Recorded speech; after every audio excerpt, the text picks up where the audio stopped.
오늘부터 우리 주님이 제자들에게 가르쳐 주신 이 기도인 주기도문에 대해서 말씀을 나누고자 합니다. 이 주기도문은 우리 예수님께서 제자들에게 가르쳐 주신 기도로서 성경에 보면은 마태복음에도 나오고 누가복음에도 소개가 되어 있습니다. 마태복음에서는 예수님께서 제자들에게 산상수훈을 가르치시는 중에 이제 그 중간에 나오는 그런 말씀이 되겠고요. 누가복음에서 보면은 제자 중에 하나가 나와서 예수님 우리에게도 기도를 가르쳐 주세요 라고 묻자 예수님께서 너희들은 이렇게 기도해라 라고 하면서 가르쳐 주신 기도로 나오고 있습니다.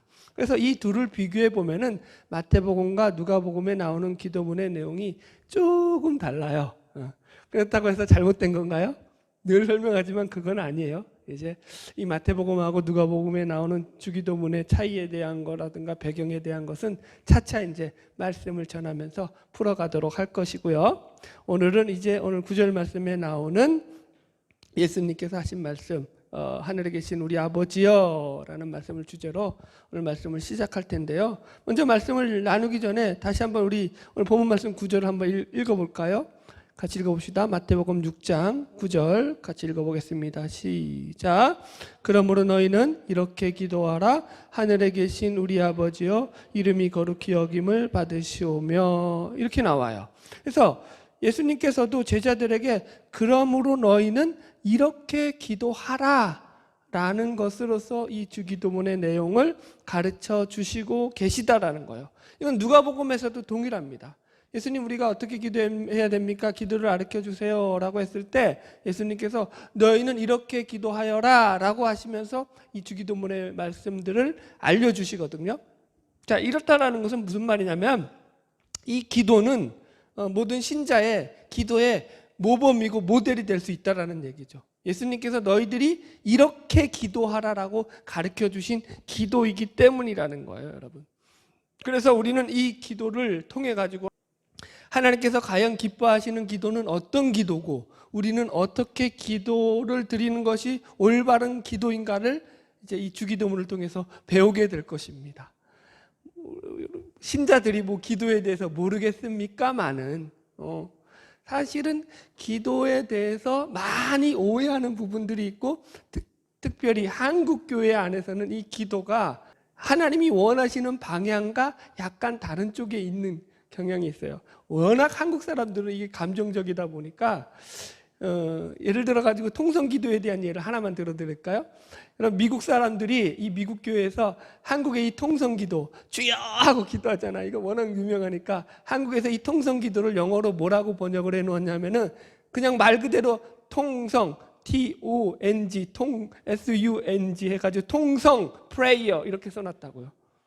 이게 얼마나 대단하며 그러니까 말도 그냥 그대로 한국의 말 그대로 통성 프레이어 해가지고 코리안 프레이어 주여 렛츠 두 잇 이렇게 한다고요.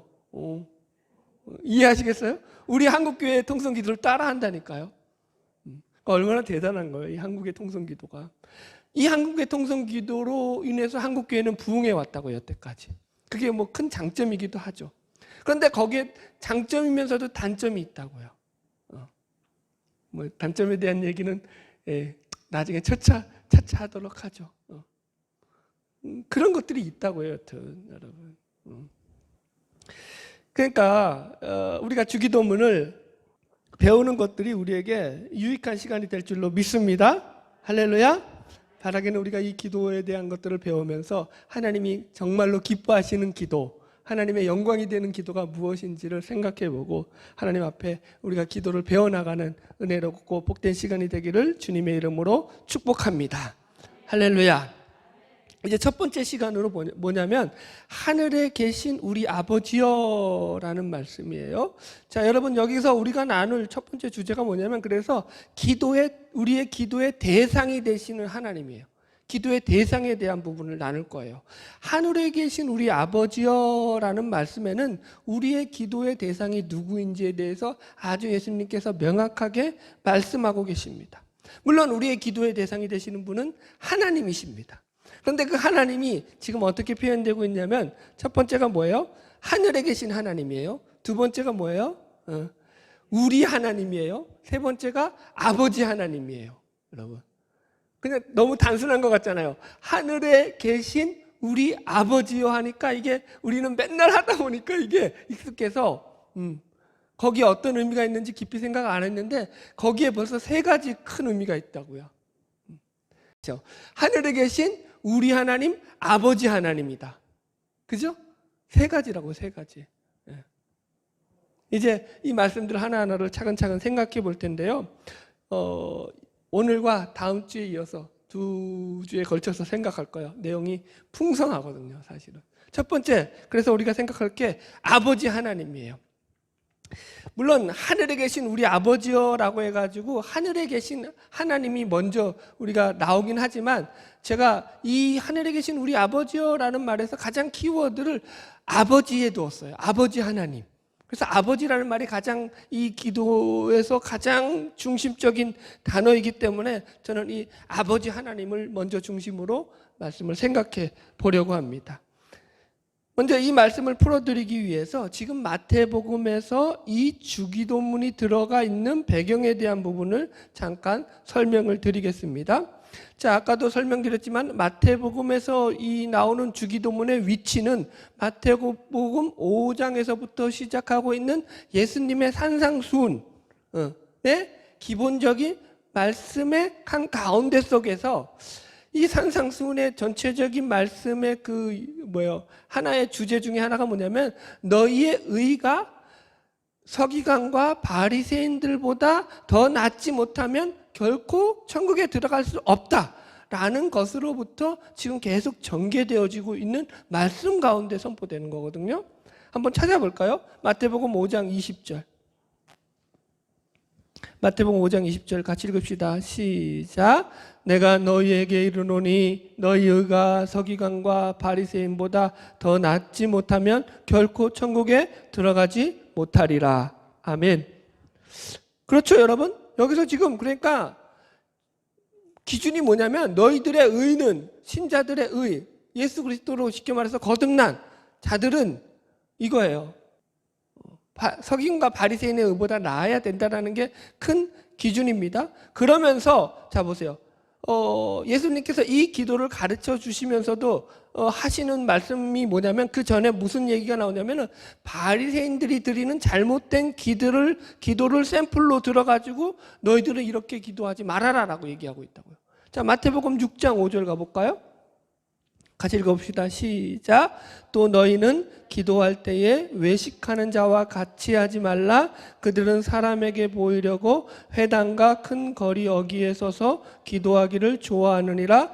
내가 진실로 너희에게 이르노니 그들은 자기 상을 이미 받았느니라. 여기서 너희는 기도할 때 외식하는 자와 같지 말라라고 할 때 이 외식하는 자가 누구라고요? 서기관과 바리새인들을 이야기하는 거예요. 그래서 이제 이들이 외식하는 기도를 한다는 거죠. 자기 치장을 하는 기도. 그러면서 이런 기도와 대비되는 기도로서 나오는 것이 보세요. 6절 계속 읽읍시다. 시작. 너는 기도할 때에 내 골방에 들어가 문을 닫고 은밀한 중에 계신 내 아버지께 기도하라. 은밀한 중에 보시는 내 아버지께서 갚으시리라. 네. 여기서 이제 아버지가 나오죠. 그래서 이게 무슨 말이냐면은 예수님께서 하나님 아버지께 드리는 기도가 아닌 것에 대비로서 비교하는 기도가 지금 이 바리새인들이 가지고 기도하는 사람에게 보이려고 드리는 외식적인 기도, 자기 치장, 자기 자랑으로 가는 이런 기도를 대비시켜서 지금 아버지께 드리는 기도와 비교하고 있다라는 거예요. 그러니까 이런 기도들은 다 하나님께 드려지는 기도가 아니다라는 거죠, 여러분. 자, 그 이유에 대해서는 나중에 얘기하고요. 계속 이제 진도를 나갑시다. 두 번째로 여기 7절에서는 보면은 아버지께 드리는 기도와 대비되는 기도 중에 하나를 더 언급하시는데 예수님께서 그게 뭐냐면 이방인의 기도예요. 자, 마태복음 6장 7절 계속 읽읍시다. 시작.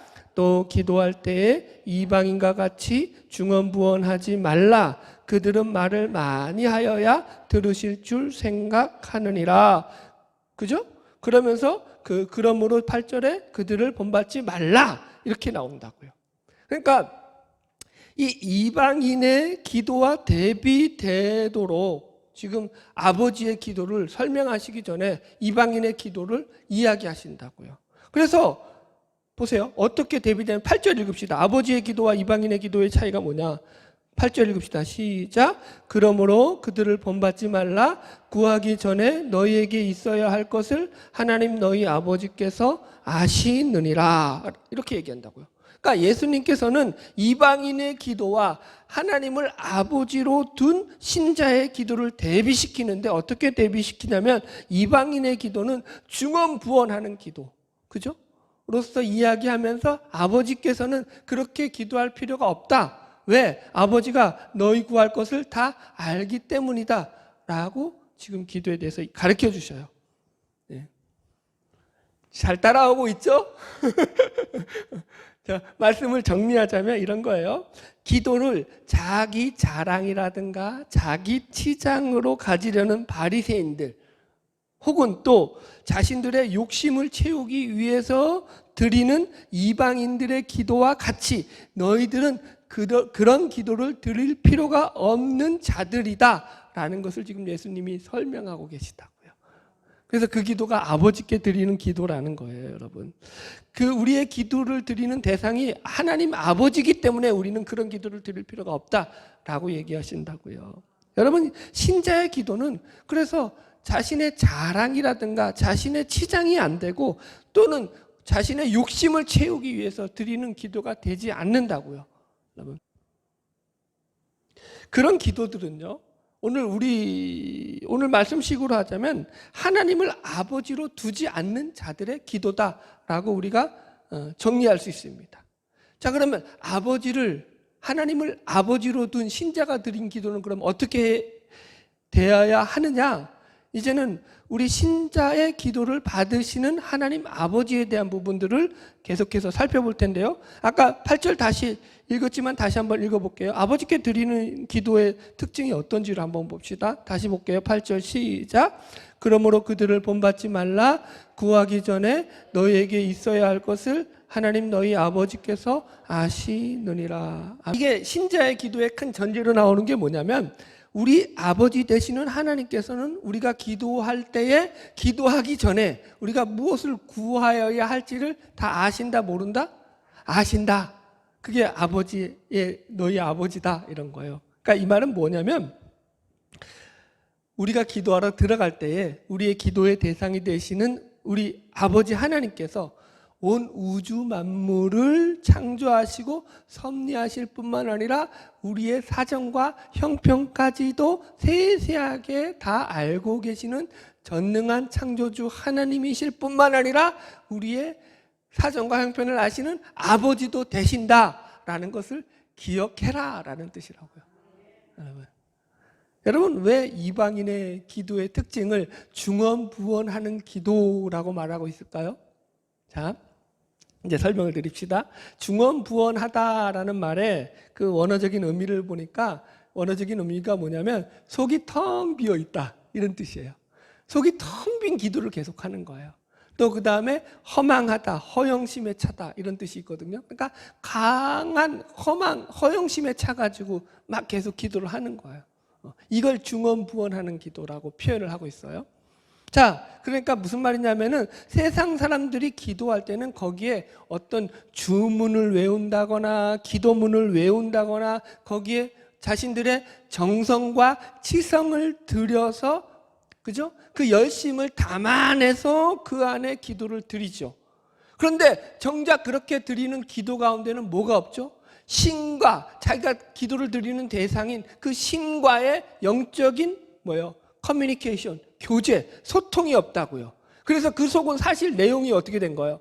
내용은 텅 비어 있는 거예요. 이해하셔요?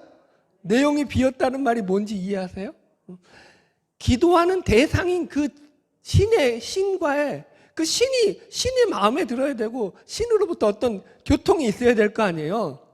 그래야지 응답을 받는 거 아니에요. 그죠? 그런데 그 신이 가짜잖아요. 그러니까 신과의 교통은 있어요, 없어요? 없다고요. 그 신이 무슨 말을 하는지 어떻게 하는지는 아무것도 없다고요. 그냥 일방통행이라고요. 자기의 치성. 그러면서 뭘 요구하죠? 그 신을 어떻게든지 감동시키고 그 신에게 감명을 줘야 되니까 거기에 인간의 열심과 인간의 정성과 치성을 드린다고요. 그게 이방인의 기도의 특징이라고요. 그런데 열심과 정성과 치성은 드렸지만 정작 그 정성을 드리는 대상이 있어요, 없어요? 없다. 그래서 허망하다라고 얘기한다고요, 여러분. 그러니까 열매를 땄는데 그 열매의 속이 텅텅 비어 있다라는 거예요. 그런 열매들만 거둔다라는 거죠. 여러분, 우리의 기도는 그렇게 중언부언하는 기도가 아니다라는 거예요. 왜? 우리의 기도는 마치 부모와 자식의 관계로서 이루어지는 기도이기 때문이다라는 거죠. 그래서 여러분, 우리가 하나님 앞에 나가서 기도한다는 것은 이방인들이 우상에게 나가서 자신들의 필요를 채우기 위해서 수단과 방법을 가리지 않고 열심으로 힘을 빌리기 위해서 애를 쓰는 것과는 전혀 다르다라는 거예요. 어느 분이, 이제 아는 분이, 주식을 아는 분인데 이분이 그래요. 안 믿는 분이에요. 안 믿는 분이니까, 불신자니까 주식을 하는데 자기 주식이 대박 나도록 맨날 절에 가가지고 공양을 드린다는 거예요. 열심히 빌면서 제발 부처님께 비는 거겠죠. 그때 부처님께 천지신명이여 부처님이여 비나이다 비나이다 내가 산 주식 대박 나게 해주세요. 그렇게 불공을 열심히 드린다라는 거예요. 그 치성이 막 하늘에 다 부처님이 감동을 받아서 주식을 대박 나게 해줄 거다. 그렇게 믿는다고요, 세상 사람들은. 이해하시겠어요? 우리는 그런 식으로 안 믿는다고요, 여러분. 이 하나님을 믿지 않는 자들은, 세상 사람들은 신에게 힘을 빌리려면은 신의 마음을 감동시켜야 되는 게 첫 번째라고요. 그러니까 그 신을 감동시키기 위해서 더 치성과 정성을 나간다고요. 우리가 기도할 때 그러면 정성을 안 드린다라는 얘기가 아니라 우리는 그런 식의 관계를 맺고 있지 않다라는 거예요, 하나님과. 우리의 기도는 이방인의 그런 기도처럼 이해타산적이지 않다고요. 네? 이해하시겠어요? 우리는 어떤 식이냐면은 인격적인 관계를 맺고 있죠. 우리가 믿는 신과.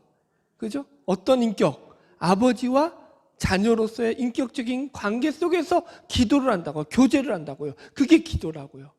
전혀 다르죠, 여러분들. 여러분, 자, 이렇게 예를 들을게요. 물론 자식이 이쁜 짓을 하고 착한 짓을 하고 기특한 짓을 할 때 부모가 더 좋은 것으로 자식에게 주고 싶은 마음이 있습니다. 그죠? 하지만 그것 외에도 부모가 되었다라는 것은, 부모라는 입장이 되고 난 뒤에는 그 자식의 노력이나 열심 이전에 부모는 자식을 위해서 최선을 다하게 되는 게 부모라는 거라고요. 거기서 다르다고요, 여러분.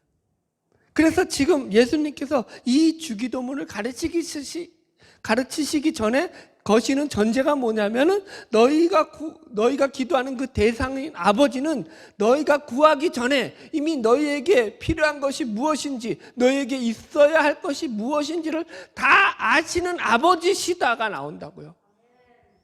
그걸 안다는 게 무슨 말이에요? 알고 모른 척 하기 위해서 안다는 거예요? 뭐 우리 식으로 알면서 쌩깔라고 그냥 하나님이 그냥 이만 쓴 거예요? 안다는 건 무슨 말이죠, 여기서? 필요한 걸 주신다라는 거예요. 그냥 알고 말기 위해서 아는 게 아니라고요. 그 필요를 다 채워주시기 위해서 아는 거죠. 그게 부모라고요. 여러분, 우리가 믿는 아버지 하나님은 우리보다 우리의 필요를 더 잘 아시는 하나님이신 걸 믿으시기 바랍니다. 할렐루야. 이게 큰 전제예요. 그래서 신자의 기도를 통해서 무엇을 얻어내기 위한 어떤 이해타산적인, 계산적인 그런 목적에서 드리는 기도가 아니라고요. 우리는 인격적인 차원에서 드리는 기도라고요. 그래서 인격적 교제죠. 인격적인 나눔이죠, 신자의 기도는. 여러분, 아버지 되시는 하나님 앞에 나가서 우리의 사정을 아뢰고 우리의 모든 것을 아랠 때, 여러분, 아버지 앞에 우리가 나아갈 바를 묻는 거죠, 우리는 기도를 통해서. 그래서 그분의 아버지 되심을 인정하고 아버지 되시는 그분과 교제를 나누는 것이 기도라고요. 아멘. 하나님이 아버지가 되신다고요. 아버지한테 나가서 인격적으로 교제하는 거라고요. 그게 기도라고요. 여러분, 그 속에는 아버지와 대화니까 땡깡도 들어가죠. 물론 생떼 쓸 수도 있죠.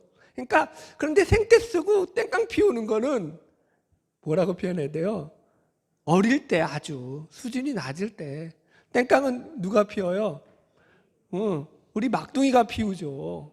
생떼는 생떼, 그렇죠? 그때는 어릴 땐 들어준다고요. 잘하면 고급스럽죠. 대화가 더 잘하죠. 성숙하죠. 여러분, 무엇을 바라고, 이런 거예요. 우리가 하나님께 기도하는 것은 하나님이 우리를 통해서 무엇을 바라고 무엇을 원하시는지 기도 가운데 다시 한번 우리의 신앙을 점검하면서 하나님이 바라시는 방향으로 우리의 삶을 이끌어 가기 위해서 나가는 것이 기도라고요. 기도하고 나서 내 마음대로 난 기도했으니까 독불장군이 돼서 이제는 나는 하나님이 내 뒤에 있어. 누구든지 덤벼봐, 까불지 마. 이러려고 기도하는 게 아니라고요. 나는 기도해가지고 병이 나았어. 하나님이 내 편이야. 이제 누구든지 나를 대적 못해. 라고 하려고 기도하는 게 아니라고요. 여러분, 아이스크림, 애가 아이스크림 사달라고 해서 아이스크림 하나 사줬어요. 그러면 그거 갖고 내가 대빵이야, 까불지 마. 우쭐대는 게 얼마나 우습냐고요. 그 아이스크림 하나 가지고. 하나님은 훨씬 더 크신데. 이해하시겠어요? 더 크시다고요, 하나님. 우리는 훨씬 더 큰 걸 가지고 하나님 앞에 나가는 자. 무엇을 얻기 위해서 주시옵소서, 주시옵소서라고 하는 기도는 어린 신자의 기도라고요. 자라나야죠. 아멘? 할렐루야. 자, 마태복음 6장 26절 한번 가볼까요? 26절. 다 마태복음 6장에 나오니까 찾기 편하죠?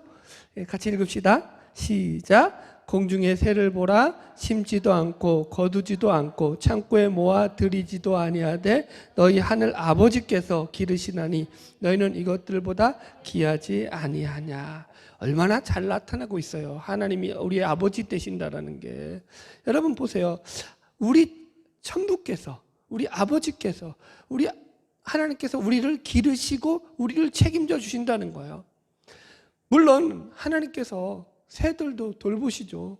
새들에게도 하나님은 위대한 하나님이시지만 그들의 아버지는 아닌 거예요. 예?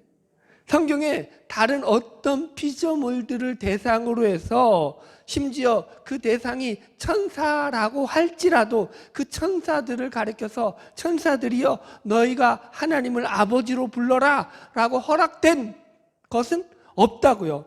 어떤 피조물도 하나님을 아버지로 부르는 대상은 없다고요. 누구라고요? 신자만.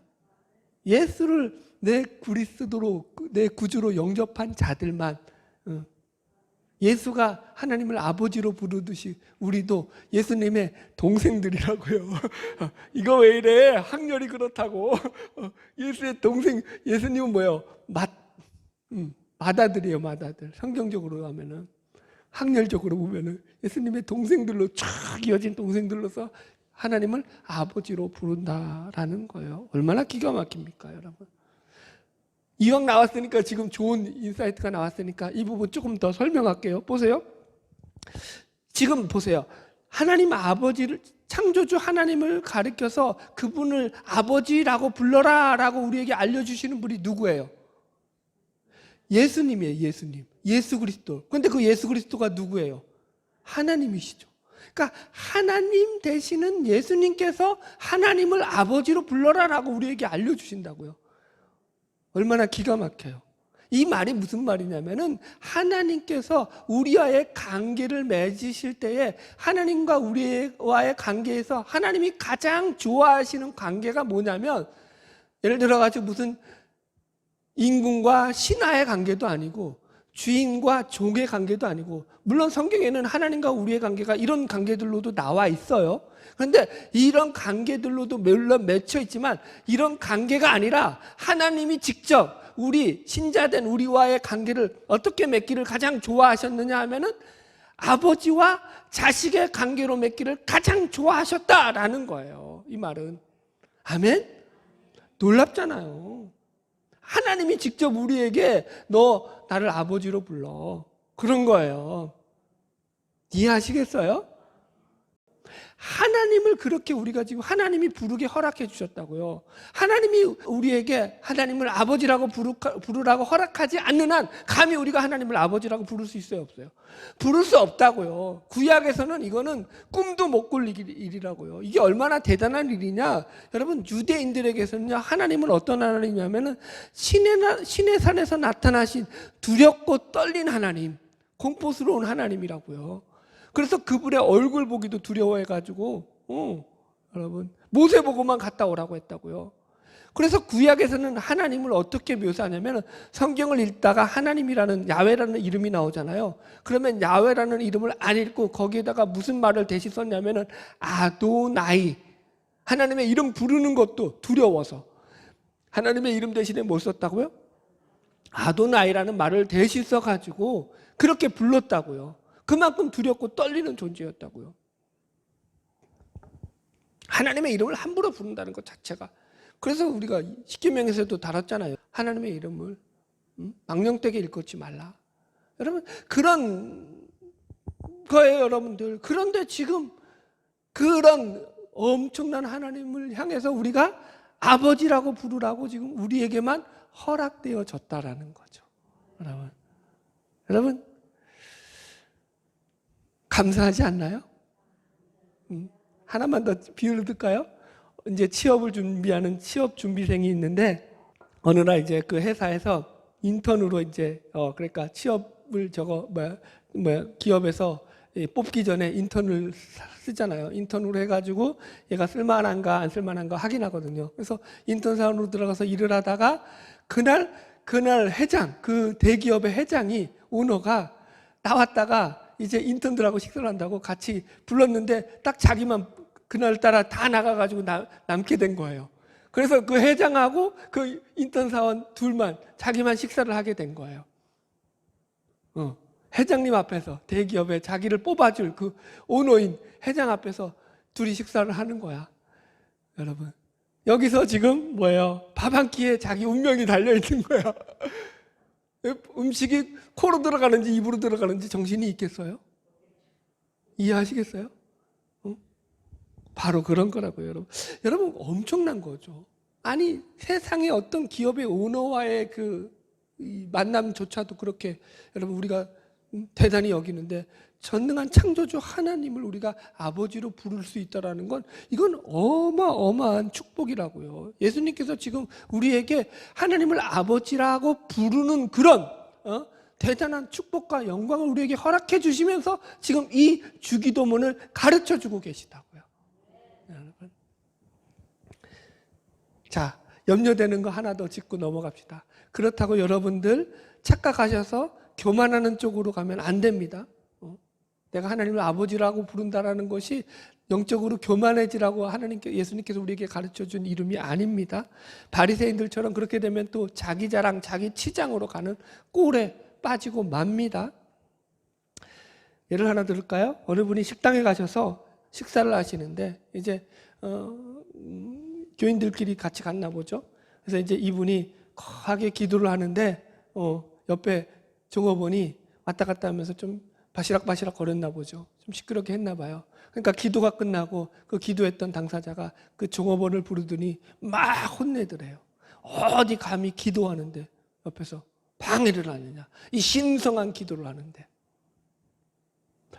제가 그 비유를 들면서 야, 진짜 예수를 못 배우고 신앙을 제대로 못 배우면 저렇게 갈 수도 있겠구나. 여러분, 신앙은 자기 우월감에 빠지라고 주는 게 아니에요. 이게 종교적인 그런 어떤 신앙을 가지고 자기 우월감에 빠지면 이건 답도 없고 약도 없습니다. 여러분, 예수님도 못 고쳐요. 이런 인간은. 여러분, 조심하시기 바랍니다. 식당에 가서 기도하시면 다른 사람들에게 피해 안 가게 조용조용하게 하세요. 그게 예의예요. 왜 무식하게 무상식이라고 해요? 늘 설명하잖아요. 기독교는 무상식이 아니라 무식이 아니라 초상식이라고요. 상식 위에 있다고요. 상식을 다 지키고 나서 그것보다 더하게 나가는 것이지, 상식은 다 무시하고 기본은 다 무시하고 질서는 다 무시하고 나가는 그런 기독교는 없다고요. 그건 신앙이 아니에요. 할렐루야. 두 번째, 하늘에 계신 아버지예요. 하늘에 계신 하나님이에요, 여러분. 자, 우리 다시 본문 말씀 읽어봅시다. 자, 마태복음 6장 9절 같이 읽읍시다. 시작. 그러므로 너희는 이렇게 기도하라. 하늘에 계신 우리 아버지여, 이름이 거룩히 여김을 받으시오며. 예, 그래서 하늘에 계신 우리 아버지라는 거예요. 그래서 하늘에 계신 하나님이라는 게 두 번째 우리가 기도하는 대상인 하나님의 특징이죠. 하늘에 계시다라는 게 뭐냐? 잠깐 설명드리자면은, 이때 유대인들이 가지고 있는 하늘은 이게 3층 천을 가지고 있어요. 세 가지 하늘로 구분해요. 1층 천은 인간들이 살고 있는 땅의 이런 기본적인 하늘, 스카이. 그 다음에 2층 천은 뭐냐면은 공중 권세를 잡은 마귀가 거하고 있는 하늘. 그래서 에베소서에는 마귀를 갖다가 공중 권세를 잡았다고 하죠. 이때 이 공중 권세 할 때 이 공중 하늘, 마귀가 잡고 있는 세력의 하늘이 2층 선이에요. 3층 천은 뭐냐면은 우리가 쉽게 이해하면은 천국. 저 하늘나라 천국이라고 생각하면 돼요. 그래서 사도 바울도 자기가 고린도후서에서 편지하다가 내가 셋째 하늘에 갔다 왔다라고 할 때, 그 셋째 하늘이죠. 하나님이 계신 곳, 하나님이 거하시는 곳이 바로 이 셋째 하늘이고, 오늘 본문에서 이야기하는 이 하늘도 바로 어디에 해당할까요? 1층 정도 아니고 2층 정도 아니고, 유대인들 의식으로 말하면 하나님이 거하고 계신 저 하늘나라 천국, 하나님이 거하시는 곳, 하늘이라는 개념이에요. 예. 그래서 이 말의 의미는 뭐냐면, 하나님은 이 땅에 인간들이 거주하는 것에 속해 있지 않다라는 의미로서 하늘에 계신다라는 말로 하나님의 초월성을 강조하는 거예요.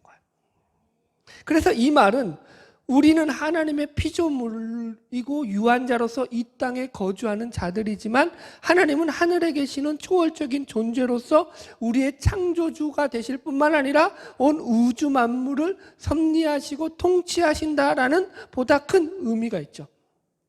그래서 하늘에 계신 하나님이라고 할 때는 하나님의 신적인 속성에 해당하는 하나님의 초월성과 전능성, 무한성과 영원성, 우주적인 통치성, 이런 것들이 다 내포되어 있는 말이에요.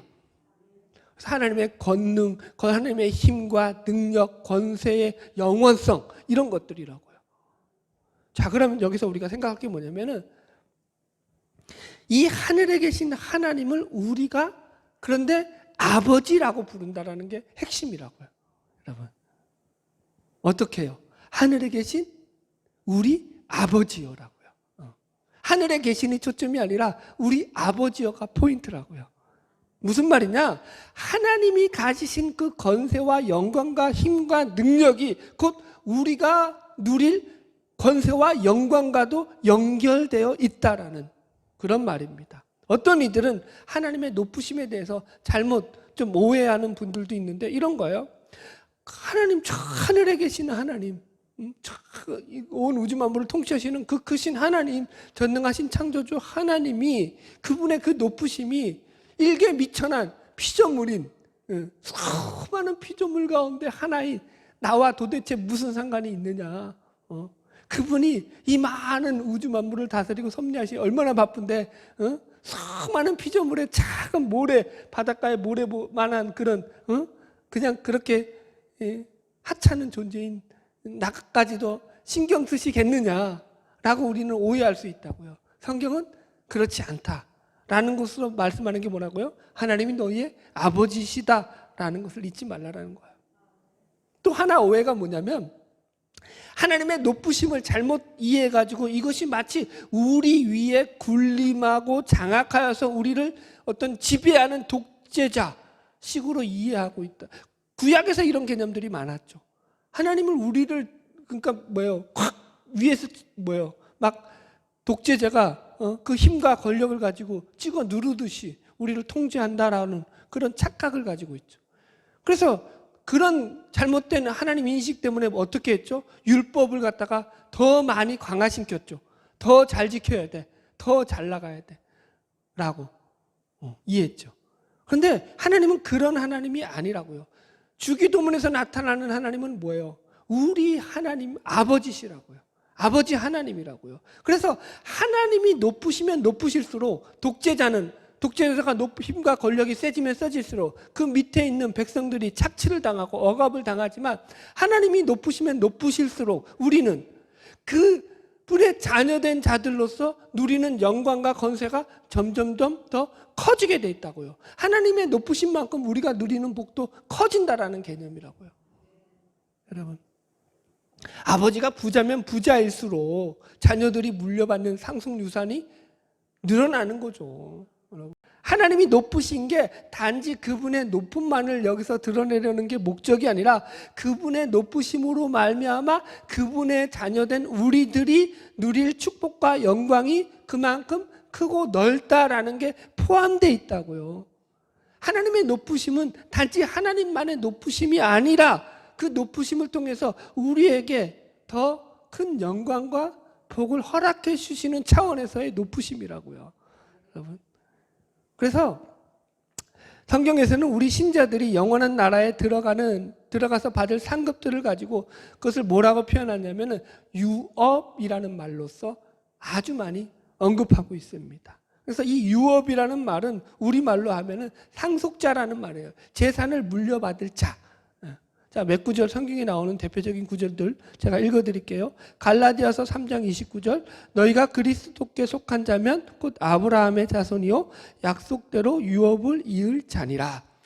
갈라디아서 4장 7절, 그러므로 내가 이후로는 종이 아니요 아들이니 아들이면 하나님으로 말미암아 유업을 이을 자니라.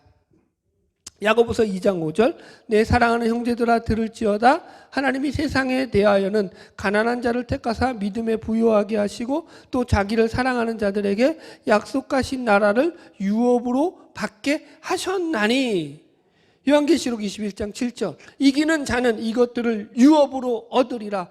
나는 저의 하나님이 되고 그들은 내 아들이 되리라. 아멘. 분명하죠, 여러분. 예수를 믿는 신자들이 누리는 게 뭐라고요?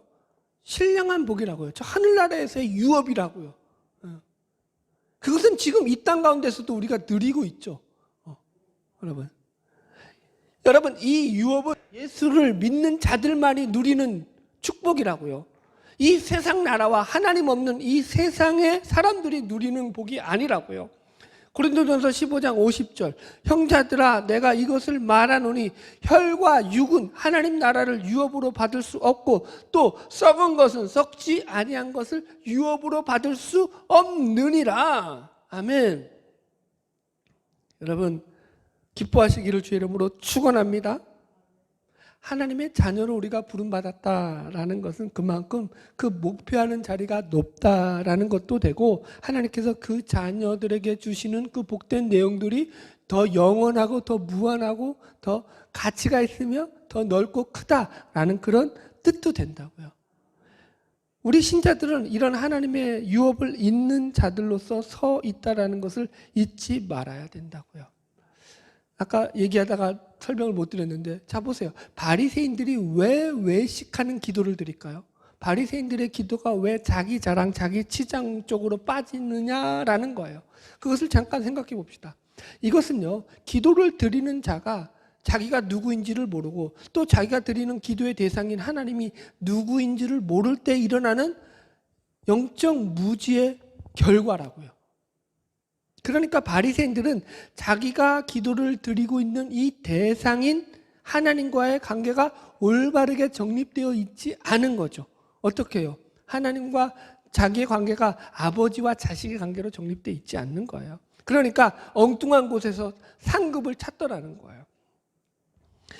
기도를 통해서 아버지가 주시는 영광, 아버지가 베푸시는 은혜, 아버지가 허락하신 풍성한 사랑, 그 평강과 기쁨을, 그 영원한 유업을 누리지 못하니까, 이해하시겠죠? 그걸 못 누리니까 결국 그런 것들을 어디서 찾았다고요? 세상의 유업, 세상의 자랑, 세상의 기쁨, 세상의 영광에서 자신들의 것들을 찾게 되더라는 거예요. 여러분, 하나님으로부터 못 받는 인간들은요, 다 세상으로부터 찾는다니까요. 우리는 그렇지 않다고요. 우리는 하나님으로부터 받는다고요. 우리가 구하는 모든 것들, 우리가 구하기 전에 하나님께서 우리에게 있어야 될 것을 더 잘 아시는 하나님이시라고요. 그런 차원에서 우리는 골방에 들어가서 조용히 기도할지라도, 그게 하나의 비유죠. 여러분, 골방에서만 기도하라 이게 아니라, 하나님이 없는 자들은 목청을 질러야 되고, 고함을 질러야 되고, 열심을 내야 되고, 정성을 보여야 되지만 우리는 아니라고요. 골방에 들어가든 어디에 치웠든지 아버지 아시지요? 하나님 아신다고요. 우린 그렇게 기도하는 자들이라고요. 아멘? 여러분, 하나님이 소리 안 지르면 안 들어주실 것 같아요? 그건 이제 애들 생각이죠. 애들은 자기 소원 안 들어주면 어떡하죠? 생떼를 쓰죠. 달라고 할 때까지. 그게 뭐 잘못됐다는 게 아니라, 그건 계속 얘기하잖아요. 어리다고요. 우린 그걸 넘어서 있는 자들이라고요. 여러분, 말씀을 정리하겠습니다. 자, 마태복음 7장 9절로 정리를 할게요. 마태복음 7장 9절. 이제 구하라 찾으라 두드리라는 말씀의 내용 중에 나오는 부분이에요. 자, 마태복음 7장 9절 같이 읽읍시다. 9절부터 쭉 읽어봅시다. 11절까지 시작. 너희 중에 누가 아들이 떡을 달라 하는데 돌을 주며 생선을 달라 하는데 뱀을 줄 사람이 있겠느냐. 너희가 악한 자라도 좋은 것으로 자식에게 줄 알거든 하물며 하늘에 계신 너희 아버지께서 구하는 자에게 좋은 것으로 주시지 않겠느냐. 아멘. 이게 우리가 믿는 하나님 아버지라는 거예요.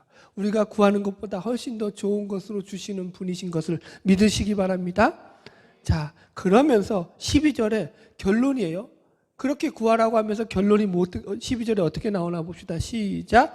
그러므로 무엇이든지 남에게 대접을 받고자 하는 대로 너희도 남을 대접하라. 이것이 율법이요 선지자니라. 자, 이렇게 기도하라고 해놓고 결론은 어떻게 내는다고요? 그러므로라는 것은 이게 너희들의 기도의 결론이라는 거예요. 그래서 그러므로 너희들은 보세요. 구하라 찾으라 해놓고 주실 것이다. 그러므로 너희들은 더 열심히 구해라가 결론이 돼야 되잖아요. 더 열심히 구하라라는 말을 지금 어떻게 표현하고 있다고요? 너희가 대접을 받고자 하는 대로 남을 대접하라 라고 지금 결론 맺고 있다고요. 그러니까 이게 같은 말이에요.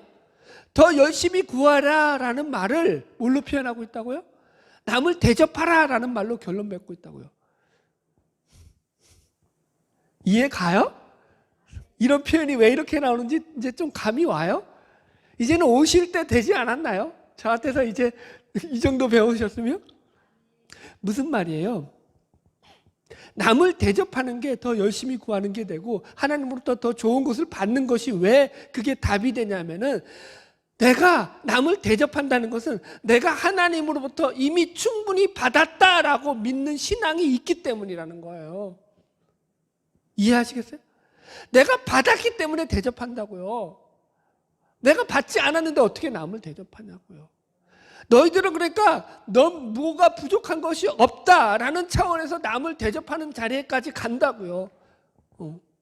너는 기도를 통해서 너희가 응답받지 못한 것이 없다라는 차원에서 남을 대접하는 자리에 간다고요. 그래서 결론이 남을 대접하라라고 된다고요. 우린 이방인들이 하는 것처럼 나의 필요를 채우려고, 어떤 나의 욕심을 채우기 위해서 그렇게 매달려서 기도하는 자들이 아니라고요. 이미 우리가 구하기 전에 다 주신다라는 것을 믿고 구하는 자들이라고요. 그리고 나서 뭘 한다고요? 받은 것을 가지고 대접하는 자리에까지 나간다는 거예요. 그게 신자된 원리라고요.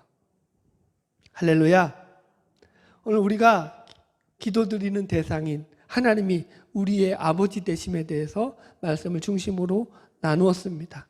그분은 우리를 우리보다 더 사랑하시고 우리를 위해서 그 아들까지도 내어줄 만큼 우리를 사랑하시는 아버지 하나님이십니다.